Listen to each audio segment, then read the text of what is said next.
a parent is hard, but today we're going to find out just how hard it is to be a teen parent.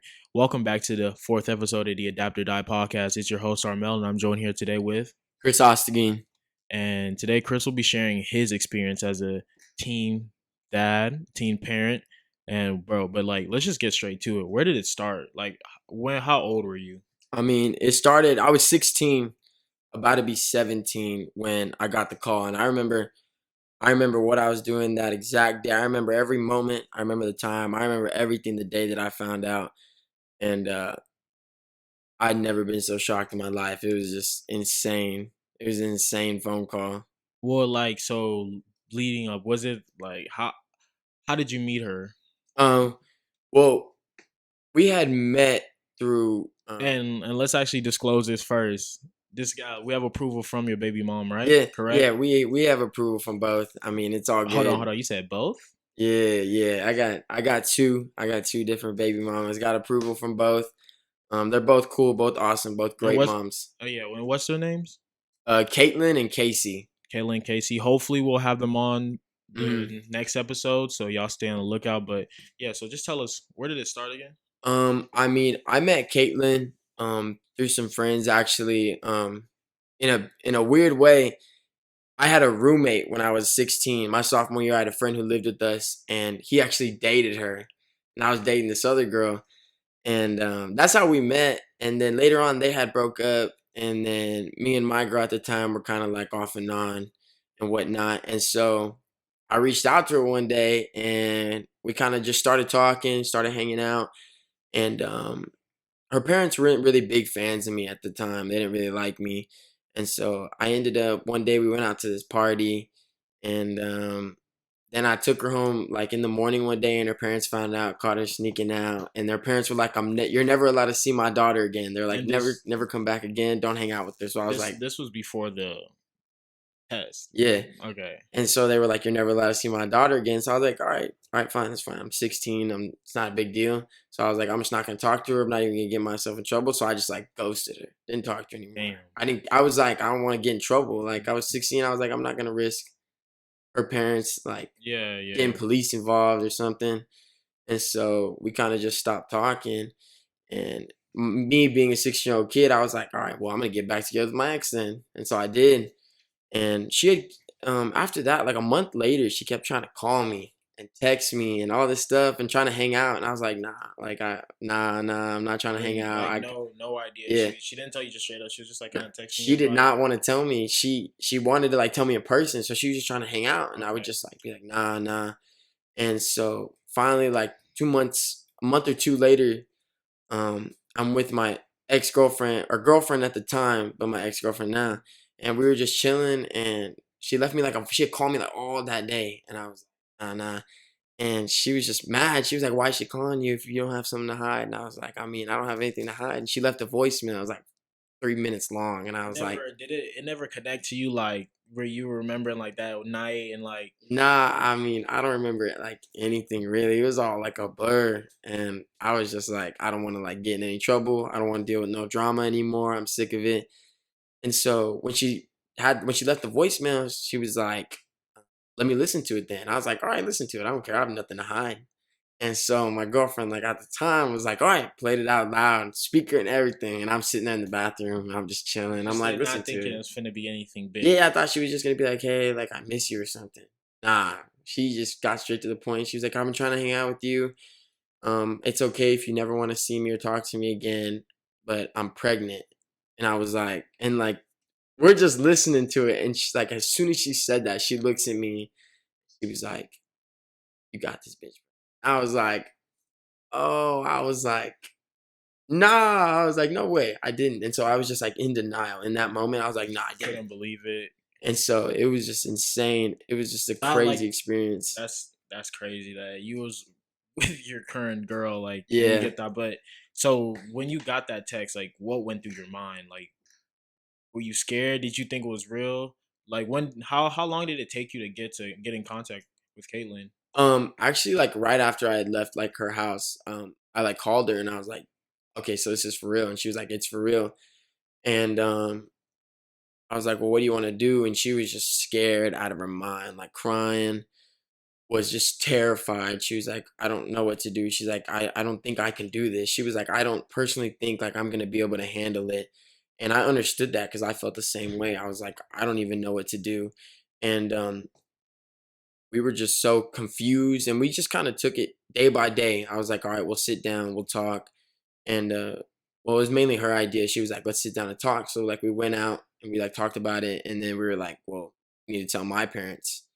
And so we ended up sitting down with my mom at this restaurant, and I told her, and my mom didn't believe me at all. For like, okay, between both of y'all, whose parent was it that y'all were just most scared to tell? Probably mine, because I wasn't there when she told her parents. Her parents had already Oh, she known. she already told her way Yeah. ahead.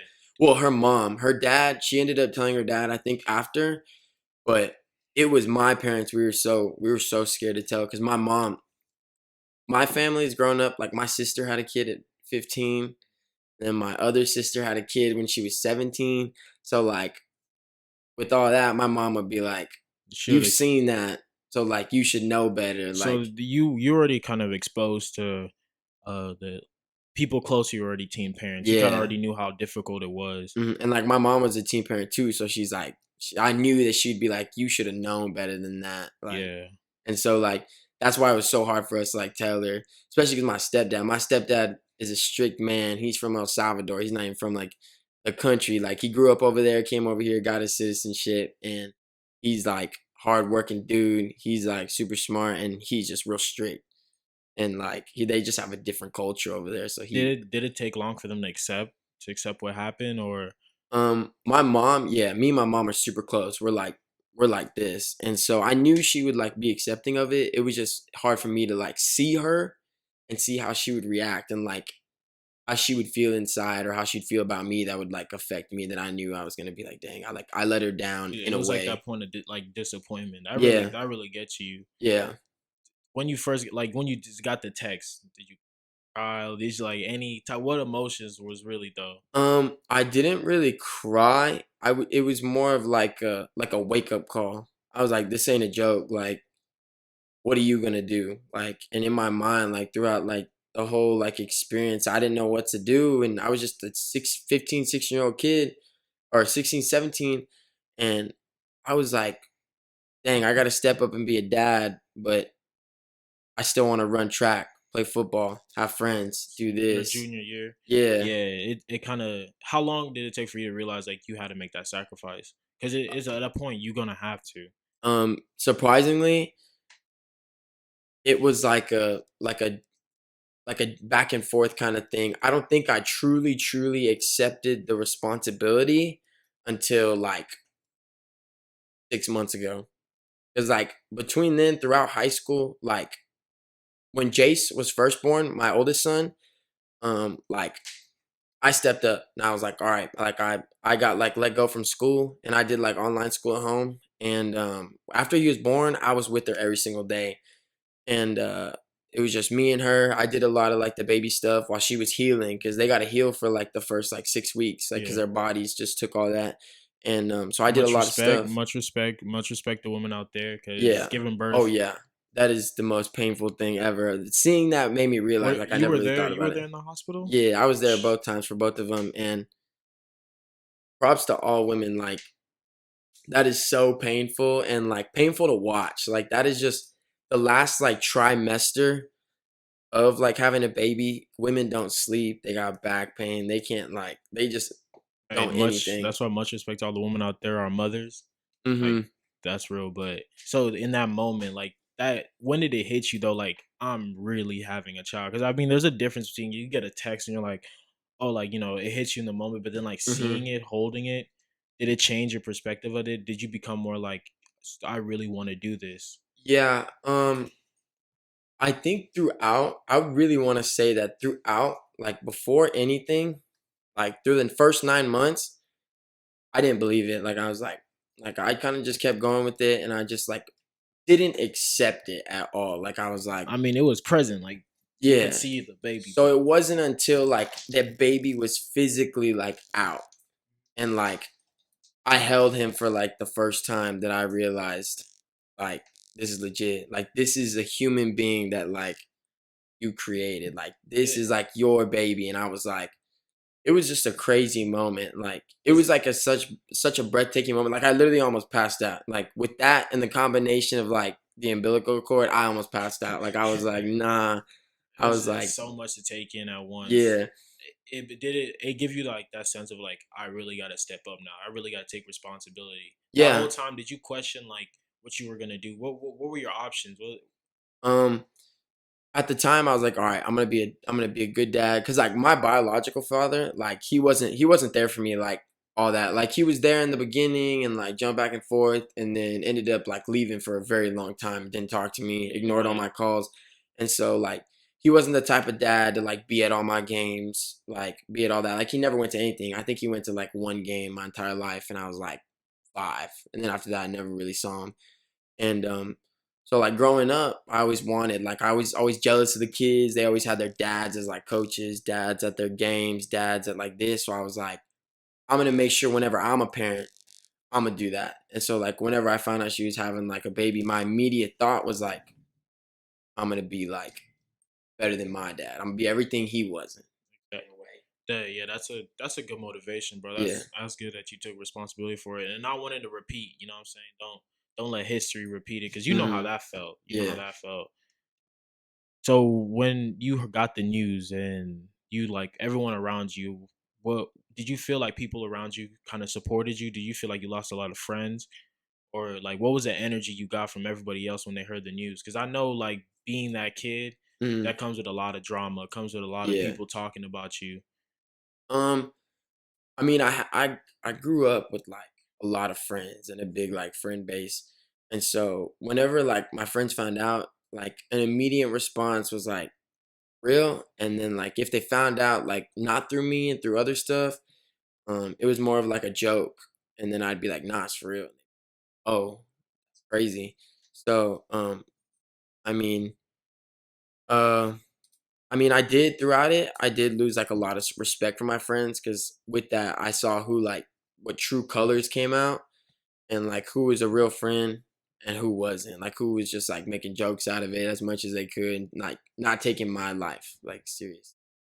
Just kind of disrespecting you, like, Yeah, and they didn't know what you were going through, like how yeah, tough that, like, to just imagine being like, I'm about to be a father, yeah, and it's. But what about your parents? What about your parents? How did they view it? Like you said, they're kind of accepting at first, and now, well, were they that accepting yeah. at first My in the m- beginning? my mom was just like she was in shock. She didn't really have much to say. I told her like right when we left, and she was just like we showed her like the picture of the ultrasound, and my mom was like, talk about it later, and then just drove off. But she was like, how you gonna tell your stepdad? And I was like, I don't know. She's like, well, you got to do it soon. I can't hide that from him. And I was like, I got that. And so I ended up telling him, and he was super like chill about it, like way more chill than I thought. And he was just like, well, he was like, well, you got to step up. He was like, I would have thought seeing your sisters, seeing your mom, seeing all these like teen parents that you would have seen it and seen how hard they struggled. And he was like, but now it's you. Now it's your turn. Now it's your turn to step up. And I was like, yes, sir, yes, sir. And like I accepted that. And with that, both my parents were very supportive of it. And like, all right, well, we want to get to know her more. We want to be a family because they're real big family oriented. So they were like, well, Was there expectation that you were gonna date Caitlyn for a long time? um, yes and no. We tried off and on, but in that was my fault. I wanna take like full responsibility for not being together with her and not being like in a relationship like with either because I like I was so like young and lost where Mhm. like I wanted to like be a parent, But you be didn't a want to give up family. that kid, give Yeah. up the part of you that was still a kid. Yeah, it was like boom, be a parent, be an adult, grow up, but at the same time I'm seeing my close friends that are like, "Hey, come with us to a party. Come with us to chill with these girls. Come with us here, come with us there." And so like I would jump back and forth from like the scene where it'd be like, "Oh man, I love being an adult. I love being a parent. I love working." And then it'd be like I'm hanging out with my party friends and they're like, all right, let's do this. Like my single friends, like that's why growing up I started like realizing you have to surround yourself with people that are kind of like you, maturity like you. Because if you surround yourself with people who party, That single, down, do you that, gonna get pulled to that. yeah, Like you're gonna want to do that you and be are who like you're. them. Yeah, nah, but facts, bro. You are who you're surrounded by, Yeah. honestly. And that I mean that didn't help, of course, the process. Like you said, you were Hmm. young, easily being influenced and everything like Hmm. that. It's like saying like you had to find out who the real friends were, who the Yeah. fake ones are. And is it the same now? You still got the same people you talked to back in the day? Um, I mean, I have like a slim few like friends that I'm like close with, and they've always been like supportive. But the friends I have now, they're not like they don't force me to do things, and they know what I'm gonna do and what I'm not gonna do. So like they know like whether to invite me to stuff or not. Cause like most of the time I really won't. I don't go to anything. I don't drink anymore. I don't really like party. I don't go to anything. Like Like I just keep everything like like you low said, key. you recently fully took on that Yeah. responsibility.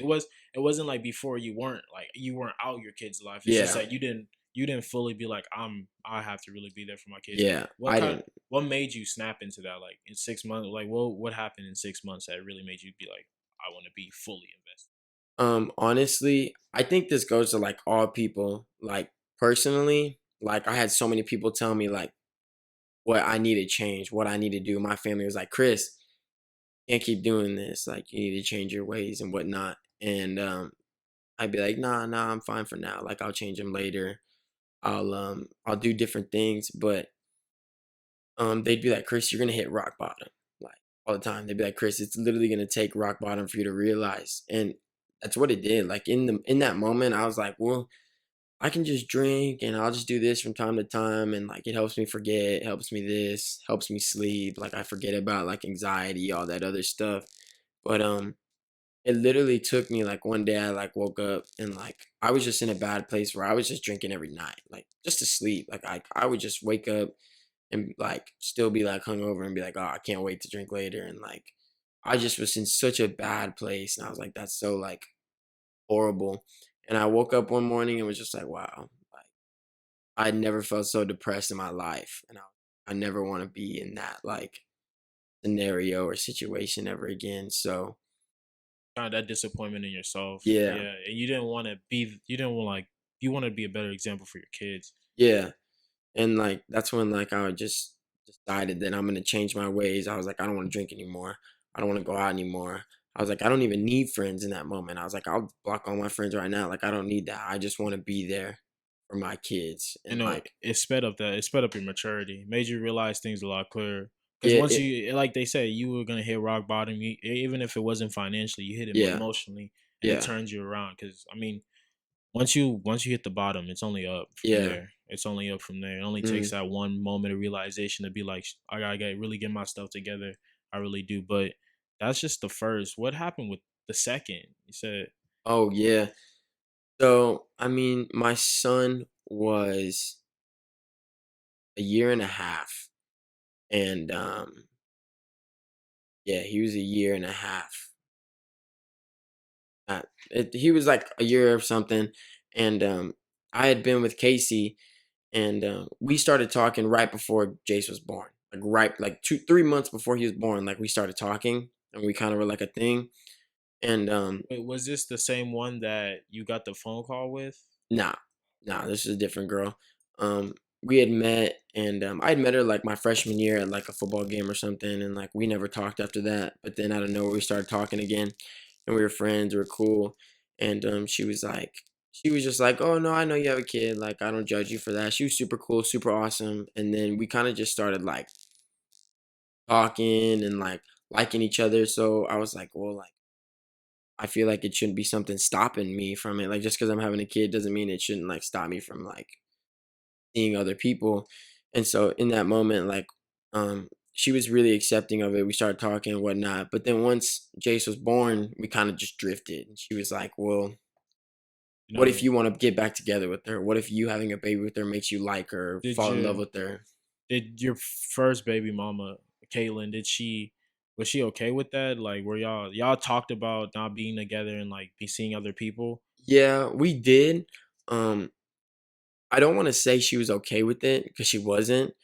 But it was more of like a me thing. It was kind of like I was just playing these games, like these Like emotional games with both of them, and I was like, that young, picking and that choosing. immaturity, Yeah, you're talking it about. was that like immaturity where I was like, dang, like I'm a high school kid, like I want to be with this girl, but I want to be with this girl, but I want to be single, and it was just like a whole like situation where it was like I needed to step up and choose, but like being a young kid, I didn't know what to do, and I was just like, nah, bro, you're fine, like in my Just keep head. denying it, and then eventually it led to you making the same mistake because you just can't, like, if you ignore your mistakes, Yeah. if you ignore that like part of you, you're Hmm. bound to repeat it. You know what I'm Yeah. saying? You're bound to repeat if you don't ever acknowledge it. And Yeah. the second time, like anything different, you're towards your feelings, your surprise, was it? Did you have a shock? And how about telling your parents? Like, That was like one of like I think after I'd found out the second time is when it like really got bad. Like I was like at like an all-time low because I remember exactly what I was doing when she called me that day too. Because it's weird to say, but it was almost as if it was like the same situation. Like 2 weeks, 3 weeks before she found out she was pregnant, like before she took the test, we like broke up, cut everything off. I was like, you know what? It's best if we split up. She moved to my school before that. So we are like, all right, obviously we're going to go to the same school. Obviously we're going to like be friends, but like we're done. Like we both agreed we were done. And she just kept trying to call me. And I was like, nah, like you're stronger than that. Don't answer. Don't talk to her. Like, um, and in reality, she was calling me because she wanted to tell me she was like pregnant. And so I was like, nah, like, you're not going to do that. You're not going to go back. You always end up doing stuff like that. And I finally answered because she had blown me up with text messages. She was like, "You need to answer." So I was like, I was with my friend. We were about to go out and hang out with some friends, and we were at this place called Desi's, and we were just chilling, talking to some friends. It was like a snack shop, kind of chill spot yeah, everyone used to go yeah, to. And I'm just chilling, and she calls me, and I'm like, "All right, what? All right, you want to talk? Let's talk. Like, I got stuff to do tonight." And she was like, "I'm pregnant." She just said it like straight up. She was like, "I'm pregnant," and I was like, "You gotta be kidding me. Like, this is a the joke." second time, And just I thought she was lying. I was like, "You're lying." She's like, "I'm not lying." I was like, "You're definitely lying." And then she sent me a picture and I was like, "All right, she's not lying." I was like, oh man." I was like, "You gotta be joking me." And so she was crying. And at the time I couldn't really like go to her house or anything. Like I was in such shock and like her parents like and stuff weren't like it was late and I wasn't about to like go over there and whatnot. And plus her parents had like didn't know yet. Like none of them knew. And so so she went straight to you. yeah. What was the reaction when you told Caitlin though? Um she actually, if I remember correctly, and I may be wrong, I don't know. But I think she told Caitlyn before I did. She's the one that told Caitlyn, not me. And it was kind of more like in a shock thing. And Were like her and you Caitlyn were like close, kind of close. And so she didn't really have anyone to go to. I think she told Caitlyn before she told me. And she was like in shock and all that. And so Caitlyn just kind of knew. And she was just kind of like, wow. She was like, can't believe it. But Caitlyn was accepting of it like out the gate pretty much. I mean, she accepted it, but like something still like hurt her and like inside. And she was like, oh, well, what if he like pays more attention to this next Mhm. baby and whatnot? That's a tough Yeah. realization. That really is. And you try to be balanced with both, do you? Yeah. Like whenever, because Jackson's with us like 90% of the time. Like with me, like with us, because like me and Casey like live together. And he's with me, us like all the time, like 24/7. With Jace, he's with mom. And so whenever we do get him, like it kind of like goes off and on. Like 1 month I'll get him a bunch, and then the next month I get him like not as much. But it just comes with like it's such like a big you have to do so much. Like whenever we have both of them, it's like, oh, we have to like sleep like here and then he's gonna sleep here. And then it's like difficult with sleeping, difficult with getting ready. You just double the And trouble. like at night, like one wakes up, he The wakes the other other, one up, and then he wakes the other one up, and then we're up for 3 hours from like 3 a.m. to 6 a.m. trying to get one back to sleep, and then the other one wakes up, and the other one's back up again. So is like people don't really understand like co-parenting whenever you yeah, haven't, so now but putting you in a situation where you have two, how, like, is it that much more difficult? Did it just um, it is in a way. It's it's difficult, but as long as y'all are close and have like a good relationship, like And it you flows. kept a good relationship with both of them. Yeah, I try to always keep a good relationship. Like we literally went out to eat together like a week All or two three. ago. Yeah, all of us. We all went out, took the kids, went to Chili's, had some dinner. Like I want to make sure we're close, and no matter what, like we keep It's each other in. close because that's what's best. Like us hating each other, us arguing, us fighting is not gonna do anything beneficial for us or the kids. It's just gonna see like like Toxic. being Yeah, you don't want to toxic. grow them up in that Yeah. situation, even if it is a different situation for most kids. I think we can say, like, seriously though, like, much respect to you for keeping Hmm. in touch with like your baby moms and everything, much, and then staying in life, because I Yeah. don't think a lot of dudes can say that. Like, you know what I'm Hmm. saying? And for like dudes out there, you think what would be your advice for a kid that might be in that same situation as you, that gets that text, or maybe an advice to just anyone in general? Yeah. Well, like when my video on like TikTok had like blown up, I got so many DMs of people saying like I'm in the same situation, and they're like, "Oh, I don't even know how to tell my parents." I got so many, and like I kind of like realized like you know what, like I would just tell them like be honest, sit them down, be straight up, be like an adult about it, sit up and be like, "Look, I did this. She's pregnant.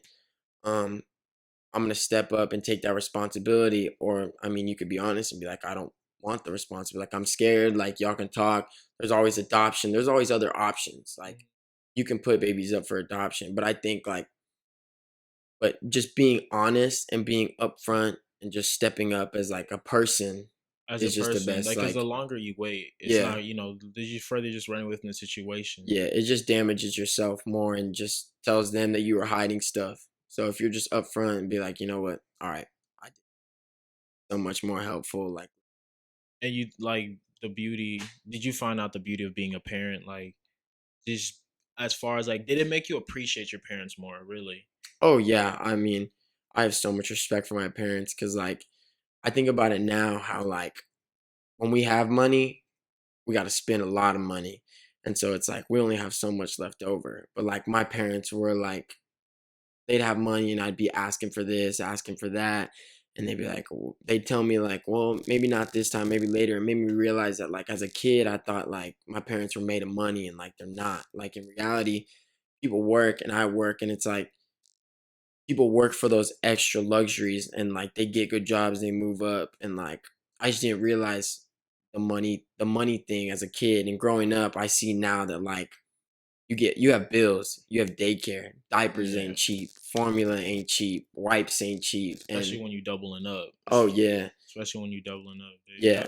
But the That good thing is that their parents are really helpful. Caitlin's parents are super helpful. They help with a lot. She has a great like support system. So does Casey, and so they get like a lot of help. We get a lot of help from both like sides of the family. that's dope, bro. That's dope. What's probably the biggest lesson? If there's one thing you can take from your experience from being a father so far, what would that lesson be? Um,